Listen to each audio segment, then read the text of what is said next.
Halo profesional, berjumpa kembali di channel saya Johnson Alfonso, trainer profesional. Dalam serial video training warehouse management and control, saat ini saya akan sharing yaitu warehouse controlnya atau bagaimana menghitung kinerja dari warehouse Anda. Saksikan video ini sampai selesai, semoga bermanfaat bagi Anda sekalian.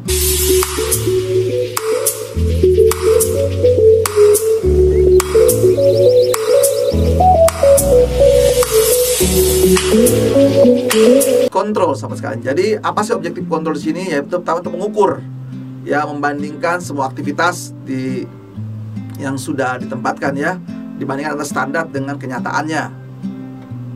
Kedua, untuk bisa menjelaskan kalau terjadi penyimpangan, ya. Yang ketiga, bisa mengukur atau merecord semua, ya, di akur standar. Jangan-jangan standar perlu diganti, udah perlu diganti lagi. Nah, disinilah untuk menyediakan apa? Informasi semua kepada semua manajemen, gitu ya. Jadi secara prinsip, ya, Anda akan tahu jika Anda mengukur, begitu ya.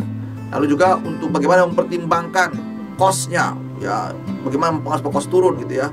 Lalu bagaimana supaya informasi berkembang dengan baik. Dan juga terakhir, Anda bisa mengidentifikasi apa sih best practice dari operation Anda atau manajemen Anda dalam dunia pergudangan. Warehouse, ya, performance ini. Pertama adalah warehouse productivity. Apa yang diukur di sini produktivitasnya? Objektif warehouse itu adalah rasio dari output dibandingkan dengan inputnya. Dibandingkan, ya. Misalnya contohnya case handle per labor hour. Jadi berapa sih wadah atau tempat atau packaging atau yang Anda bisa diangkat oleh orang atau buruh per jamnya. Atau juga line selected of equipment per hour. Jadi berapa banyak kendaraan yang digunakan. Nah, itu contohnya produktivitas, baik manusianya maupun alat-alat yang digunakan. Jadi ukur sahabat sekalian, karena cost. Sahabat profesional, saksikan terus video ini sampai selesai dan selalu ingat subscribe, klik loncengnya, beri tanda like, kasih yang positif, dan share video ini kepada sahabat-sahabat yang memerlukan. Yang berikutnya warehouse utilization. Nah, di sini apa yang diukur adalah rasio dari kapasitas yang digunakan dengan yang kapasitas yang tersedia. Nah, ini yang perlu perhatikan, ya. Memang syaratnya kalau Anda punya warehouse sendiri harus apa? Terpakai sekurang-kurangnya 50%.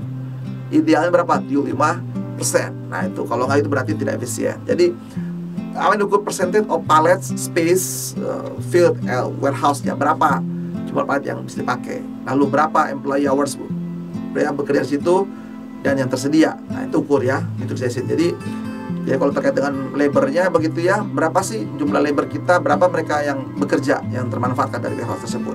Karena ingat, cost lagi. Lalu berikutnya warehouse performance, yaitu rasio of actual dari output to standard outputnya. Jadi Anda punya standar, ini punya, ya, kenyataannya, actualnya dibandingkan, ya, tadi, ya, banyak, ya. Jadi case pick up per hour berapa antara dengan real, dengan plan hournya berapa, lalu actual, ya, return asetnya, ya, untuk budgetnya seperti apa. Nah, itu diukur. Jadi lihat kinerjanya. Juga Anda bisa menghitung namanya customer level. Jadi shipping performance-nya, berapa barang yang keluar satu hari ini, kan, gitu ya. Pelanggan yang terkirim, lalu berapa error rates-nya, gitu ya. Ya, kesalahannya ketika Anda mengirim permintaan 100, berapa sih yang tidak komplain, ya. Lalu berapa order cycle time-nya, berapa setiap penanganan order itu, berapa jam sih, berapa menit sih, kan, gitu ya. Diukur. Itu untuk menghitung customer level. Lalu juga bisa juga menghitung inventory akurasinya, ya. Berapa jumlah yang tepat, ya, per SKU-nya, ya, per location-nya. Lalu juga space utilization-nya, ya, begitu, berapa inventory-nya, berapa meter kubik yang terpakai. Nah, itu, ya. Baru terakhir labor productivity-nya, yaitu throughput rates-nya, berapa sih yang diukur dari setiap labor yang ada. Nah, sahabat sekalian, jadi Anda wajib mengukur supaya mengetahui best practice-nya, bisa melakukan improvement di situ. Nah, semoga video bermanfaat dan semoga sukses sebagai seorang profesional di bidang pergudangan. God bless you.